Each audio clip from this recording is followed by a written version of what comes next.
6절에서 13절은 6장에서 언급된 세 가지 항목, 즉 더 좋은 직분, 더 좋은 언약, 더 좋은 약속에 대해서 얘기하고 있습니다. 첫째로는 그리스도께서는 더욱 뛰어난 직분을 얻으셨다라고 6절에 나와 있죠. 그러나 이제는 앞에서 언급한 내용과 정반대인 것을 나타냅니다.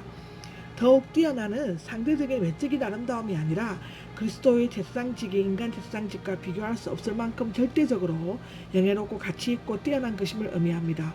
즉 인류의 죄를 완전히 대속하시고 새 언약에 기초한 대제사장 직분은 죄의 문제를 완전히 해결하지 못하고 되풀이해서 제사를 드려야 하고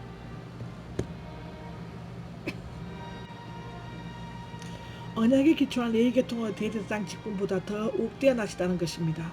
그 이유는 그가 더 좋은 약속들에 근거하여 세워진 더 좋은 언약의 중보자이시기 때문입니다. 아멘.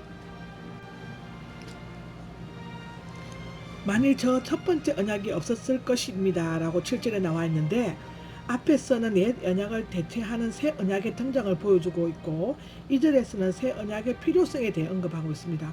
여기에서 첫 언약은 하나님께서 모세를 통해 이스라엘 백성들과 맺었던 옛 계약, 즉 유대인들의 율법과 계명을 가리키고 있죠. 두 번째 언약은 새 언약 8절에 나옵니다. 즉 하나님께서 이스라엘 집과 유다 집과 더불어 세우셨고 예수 그리스도로 말미암아 성취된 새로운 계약을 의미한다고 마가복음 14장에도 나오고 요한복음 19장에도 나옵니다. 이들의 뜻은 첫 번째 계약이 완전했다면 두 번째 언약이 들어갈 자리가 없었다는 것입니다. 레위 계통이 불안했기 때문에 새 제사장이 생길 필요가 있었던 것처럼 구약이 불완전하여 결점이 있었기 때문에 신약이 생길 필요가 있었다. 여기에서 흠이 없었다면 비난할 것이 없는 뜻으로서 다음 절에 나오는 허물과 대립하게 됩니다.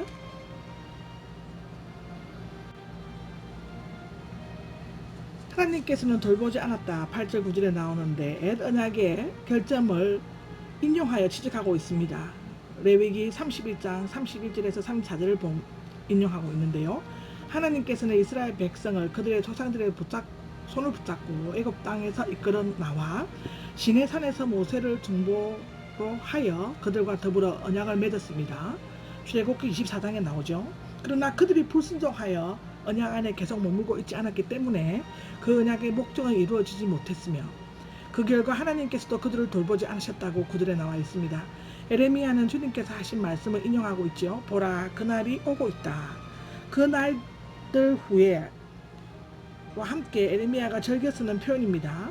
미래에 도래할 메시아 시대를 나타내고 있고 이스라엘 집과 유다의 집, 육적 혈통적이 아닌 하나님의 택한 백성인 모든 영적 이스라엘 백성을 성칭하고 있죠. 새 언약을 맺을 것이다라는 것은 새 언약은 두 번째 언약에 해당되며 구약 시대의 언약을 대신하고 있습니다. 원래 새 언약은 아브라함의 자손인 육적 이스라엘 민족에게 주어졌지만 예수 그리스도를 믿는 온 세상의 모든 사람들에게로 확대되었고 언약의 내용도 일시적이고 현세적인 것으로부터 영원하고 내세적인 것으로 바꾸어졌습니다. 자세히 살펴보면 새 언약이 옛 언약의 선행되며 옛 언약의 기초가 되고 있습니다. 새 언약은 오직 하나님이 자신의 진실성과 맹세의 기초를 두고 있으므로 인간의 행위에 새 언약의 효력에 전혀 영향을 미치지 못합니다. 구약은 그 백성의 죄악으로 인하여 실패했는데 영구적으로 그 죄악을 해결할 방법이 마련되어 있지 않았기 때문입니다. 맺을 것이다 는 아직 성취되지 않은 새 언약의 내용이 하나님의 절대적인 주권에 의해 최종적인 시대를 향해 계속 진행되고 있다는 것을 나타내어 보여주고 있습니다. 새 언약은 그리스도께서 이 땅 위에 오셔서 구속 사역을 통해 성취되었지만 그 완전하고도 궁극적인 성취는 장차 재림 시에 이루어지게 될 것입니다. 라고 기록되어져 있습니다.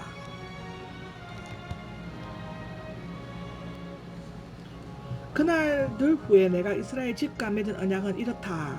이제 새롭게 맺어지게 될 새 언약의 탁월성이 네 가지로 언급되어지고 있습니다. 첫 번째로는 나는 내 법을 기록할 것이다. 두 번째는 그리하여 나는 내 백성이 될 것이다. 세 번째는 각 사람은 알게 될 것이기 때문이다. 네 번째는 나는 그들의 불의에 기억하지 않을 것이기 때문이다 라고 하는데요. 여기서부터 한 가지씩 구체적으로 들어가겠습니다. 나는 내 법을 기록할 것이다 라는 것은 새 언약의 탁월성은 그것이 내적이고 힘이 있는 언약이라는 점이다. 옛 언약은 들판에 새겨져 하나님께로부터 주어진 율법이었지만 사람들이 불순종함으로써 그것을 제대로 준행하지 못하였으며 그로 말미암아 옛 언약은 파괴되고 말았다. 이제 하나님께서는 그의 법을 직접 그들의 생각 속에 넣어주고 마음에 기록하셨으며 그로 말미암아 더 이상 지워지지도 지울 수도 파괴할 수도 없고 영원히 효력이 지니게 되는 새 언약이 되었다. 그러므로 이와 같은 새 언약은 자연히 마음의 변화를 일으켜 새 심령으로 하나님께 순종하게 될 것이다. 옛 언약은 외적이고 강제적이고 징계를 위한 것이었지만 새 언약은 내적이고 은혜스럽고 자발적이었다. 또한 옛 언약은 약속했고 명령했고 일시적이고 예비적이고 새 것의 그림자였다. 그러나 새 언약은 영원하고 시간의 제한을 받지 아니하며 최종적이며 약속을 성취한다. 갈라디아서 3장 24절과 갈라디아서 4장 4절에 기록되어져 있습니다. 그리하여 나는 내 백성이 될 것이다. 10절 하에 보면 이스라엘이 하나님의 언약 백성이 되리라는 약속은 그들이 불순종함으로써 깨어졌으나 그리스도 안에서 다시 새롭게 회복되었으며 믿음을 통해 하나님의 법과 명령에 순종하는 새 언약의 백성이 되었다 라고 기록되어져 있습니다. 각 사람은 알게 될 것이기 때문이다 라고 11절에 나와 있는데 옛 언약 시대에서 대부분 지위가 높은 왕이나 제사장 예언자들만이 하나님을 알고 다른 사람들은 그들을 따를 뿐이었습니다. 그러나 새 언약 신약 시대에 와서는 연령이나 지위 등과 상관없이 믿는 자는 누구든지 직접으로 하나님과 긴밀한 교제를 가지게 되었고 또 하나님을 알게 되었습니다. 이 모든 기록들은 성경의 사도행전, 레위기, 요한일서 등에 기록되어져 있습니다. 따라서 굳이 자기 이웃이나 자기 형제에게 주님을 알라고 가르치지 않아도 새 언약의 백성들은 하나님과의 교제를 통해 하나님의 법을 마음으로 알게 되고 하나님을 인식하게 되어집니다. 나는 그들의 불의를 기억하지 않을 것이기 때문이다는 옛 언약에서 죄의 용서함을 받기 위해 반복해서 제사를 드려야 했고 죄에 대한 근본적인 해결책도 제시되지 않았습니다. 그러나 하나님께서는 타락함으로써 하나님의 의를 충족시킬 수 없는 인간을 대신해 예수 그리스도를 십자가에 못 박게 하심으로써 인간의 모든 죄를 속량하시고 새 언약을 참여케 하십니다. 하나님께서는 그들의 불의에 대해서 너그러울 것이며 미워하거나 벌하지 않을 것이다 라고 골로새서 2장 14절에 나와 있습니다. 하나님께서는 곧 사라지고 맙니다. 보면은요 낡고 오래됐고 곧 사라지고 만다는 결론을 내리고 있습니다. 하나님께서 새 언약이라고 말씀하실 때 첫 번째 언약은 낡은 것, 즉 사라져 버릴 것으로 인정하신다는 것이 됩니다. 여기에서 새롭다는 것은 이전의 다른 것과 성질을 가진 새로운 것이 나타난다.